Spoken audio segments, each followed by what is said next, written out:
On Memorial Day this past Monday, Jill and I visited Arlington National Cemetery.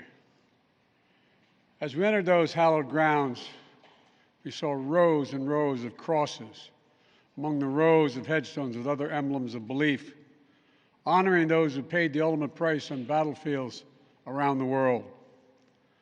The day before, we visited Uvalde, Texas. In front of Robb Elementary School, we stood before 21 crosses for 19 third and fourth graders and 2 teachers. On each cross, a name, and nearby, a photo of each victim that Jill and I reached out to touch. Innocent victims murdered in a classroom that had been turned into a killing field. Standing there in that small town, like so many other communities across America, I couldn't help but think there are too many other schools, too many other everyday places that have become killing fields, battlefields here in America. We stood at such a place just 12 days before, across from a grocery store in Buffalo, New York, memorializing 10 fellow Americans, a spouse, a parent, a grandparent, a sibling, gone forever. At both places, we spent hours with hundreds of family members who were broken, whose lives will never be the same. They had one message for all of us: do something. Just do something. For God's sake, do something. After Columbine, after Sandy Hook, after Charleston, after Orlando, after Las Vegas, after Parkland, nothing has been done. This time that can't be true. This time we must actually do something. The issue we face is one of conscience and common sense. For so many of you at home, I want to be very clear. This is not about taking away anyone's guns. It's not about vilifying gun owners. In fact, we believe we should be treating responsible gun owners as an example of how every gun owner should behave. I respect the culture and the tradition and the concerns of lawful gun owners. At the same time, the Second Amendment, like all other rights, is not absolute. It was Justice Scalia who wrote, and I quote, "Like most rights, the rights granted by the Second Amendment are not unlimited." Not unlimited. It never has been. There have always been limitations on what weapons you can own in America. For example, machine guns have been federally regulated for nearly 90 years, and this is still a free country. This isn't about taking away anyone's rights. It's about protecting children. It's about protecting families. It's about protecting whole communities. It's about protecting our freedom to go to school, to a grocery store, to a church, without being shot and killed. According to new data just released by the Center for Disease Control and Prevention, guns are the #1 killer of children in the United States of America. The #1 killer. More than car accidents, more than cancer. Over the last 2 decades, more school-age children have died from guns than on-duty police officers and active-duty military combined. Think about that. More kids than on-duty cops killed by guns. More kids than soldiers killed by guns. For God's sake, how much more carnage are we willing to accept?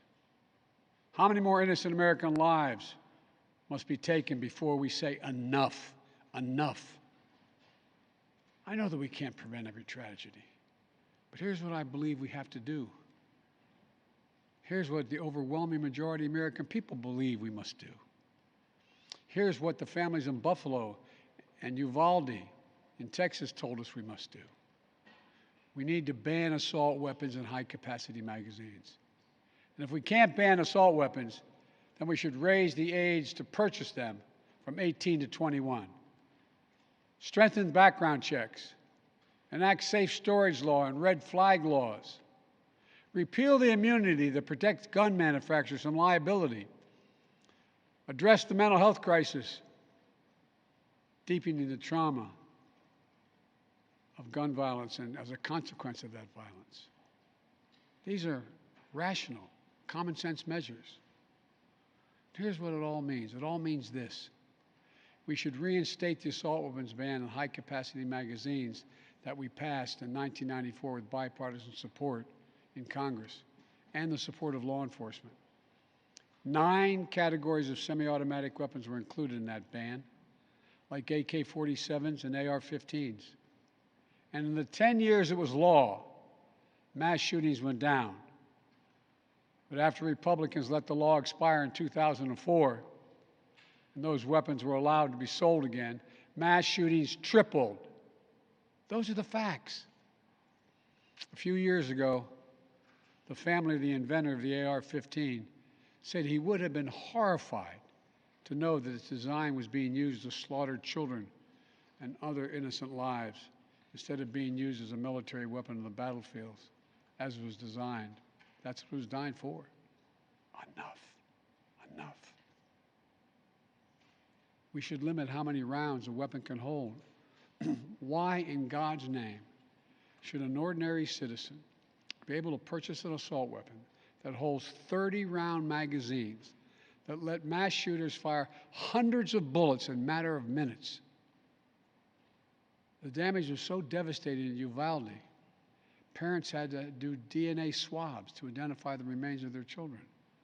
9- and 10-year-old children. Enough. We should expand background checks to keep guns out of the hands of felons, fugitives, and those under restraining orders. Stronger background checks are something that the vast majority of Americans, including the majority of gun owners, agree on. I also believe we should have safe storage laws and personal liability for not locking up your gun. The shooter in Sandy Hook came from a home full of guns.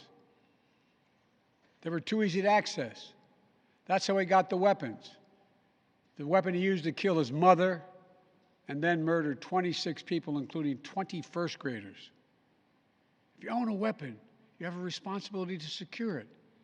Every responsible gun owner agrees to make sure no one else can have access to it, to lock it up, to have trigger locks. And if you don't, and something bad happens, you should be held responsible. We should also have national red flag laws so that a parent, a teacher, a counselor can flag for a court that a child, a student, a patient is exhibiting violent tendencies, threatening classmates, or experiencing suicidal thoughts that makes them a danger to themselves or to others. 19 states in the District of Columbia have red flag laws. The Delaware law is named after my son, Attorney General Beau Biden. Fort Hood, Texas, 2009, 13 dead and more than 30 injured. Marjorie Stoneman Douglas High School in Parkland, Florida, 2018, 17 dead, 17 injured. In both places, countless others suffering with invisible wounds. Red flag laws could have stopped both these shooters. In Uvalde, the shooter was 17 when he asked his sister to buy him an assault weapon. Knowing he'd be denied because he was too young to purchase one himself, she refused. But as soon as he turned 18, he purchased 2 assault weapons for himself. Because in Texas, you can be 18 years old and buy an assault weapon even though you can't buy a pistol in Texas until you're 21. If we can't ban assault weapons, as we should, we must at least raise the age to be able to purchase one to 21. Look, I know some folks will say 18-year-olds can serve in the military and fire those weapons. But that's with training and supervision by the best trained experts in the world. Don't tell me raising the age won't make a difference. Enough. We should repeal the liability shield that often protects gun manufacturers from being sued for the death and destruction caused by their weapons. They're the only industry in this country that has that kind of immunity. Imagine if the tobacco industry had been immune from being sued, where we'd be today. The gun industry special protections are outrageous. It must end. And let there be no mistake about the psychological trauma that gun violence leaves behind. Imagine being that little girl, that brave little girl in Uvalde, who smeared blood off her murdered friend's body onto her own face to lie still among the corpses in her classroom and pretend she was dead in order to stay alive. Imagine what it would be like for her to walk down the hallway of any school again. Imagine what it's like for children who experience this kind of trauma every day in school, in the streets, in communities all across America. Imagine what it's like for so many parents to hug their children goodbye in the morning, not sure whether they'll come back home. Unfortunately, too many people don't have to imagine that at all. Even before the pandemic, young people were already hurting. There's a serious youth mental health crisis in this country. We have to do something about it. That's why mental health is the heart of my unity agenda that I laid out in the State of the Union address this year. We must provide more school counselors, more school nurses, more mental health services for students and for teachers, more people volunteering as mentors to help young people succeed, more privacy protection and resources to keep kids safe from the harms of social media. This unity agenda won't fully heal the wounded souls, but it will help. It matters. I just told you what I'd do. The question now is, what will the Congress do? The House of Representatives has already passed key measures we need. Expanding background checks to cover nearly all gun sales, including at gun shows and online sales. Getting rid of the loophole that allows a gun sale to go through after 3 business days, even if the background check has not been completed. And the House is planning even more action next week. Safe storage requirements, the banning of high-capacity magazines, raising the age to buy an assault weapon to 21, federal red flag law, codifying my ban on ghost guns that don't have serial numbers and can't be traced, and tougher laws to prevent gun trafficking and straw purchases. This time, we have to take the time to do something. And this time, it's time for the Senate to do something. But as we know, in order to get anything done in the Senate, we need a minimum of 10 Republican senators. I support the bipartisan efforts that include a small group of Democrats and Republican senators trying to find a way. But my God, the fact that the majority of the Senate Republicans don't want any of these proposals even to be debated or come up for a vote, I find unconscionable. We can't fail the American people again. Since Uvalde, just over a week ago, there have been 20 other mass shootings in America, each with 4 or more people killed or injured, including yesterday at a hospital in Tulsa, Oklahoma. A shooter deliberately targeted a surgeon using an assault weapon he bought just a few hours before his rampage that left a surgeon, another doctor, a receptionist, and a patient dead and many more injured. That doesn't count the carnage we see every single day. It doesn't make the headlines. I've been in this fight for a long time. I know how hard it is, but I'll never give up. And if Congress fails, I believe this time a majority of the American people won't give up either. I believe the majority of you will act to turn your outrage into making this issue central to your vote. Enough, enough, enough. Over the next 17 days, the families in Uvalde will continue burying their dead. It will take that long in part because it's a town where everyone knows everyone. And day by day, they will honor each one they lost. Jill and I met with the owner and staff of the funeral home as being strong to take care of their own.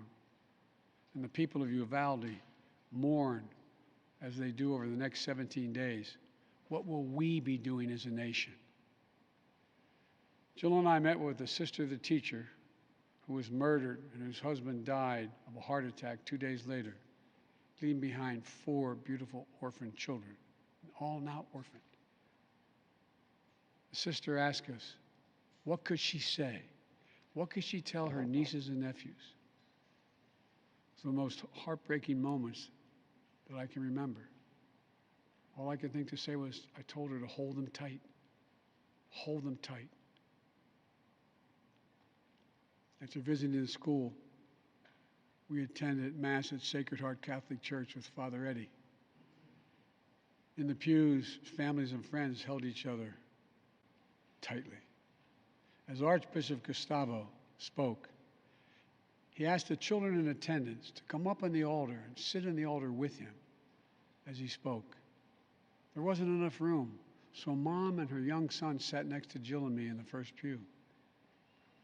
And as we left the church, a grandmother who had just lost her granddaughter passed me a handwritten letter. It read, quote, "Erase the invisible line that is dividing our nation. Come up with a solution and fix what's broken and make the changes that are necessary to prevent this from happening again." End of quote. My fellow Americans, enough. Enough. It's time for each of us to do our part. It's time to act for the children we've lost, for the children we can save, for the nation we love. Let's hear the call and the cry. Let's meet the moment. Let us finally do something. God bless the families who are hurting. God bless you all. From a hymn based on the 91st Psalm sung in my church. May he raise you up on eagle's wings and bear you on the breath of dawn, make you to shine like the sun and hold you in the palm of his hand. That's my prayer for all of you. God bless you.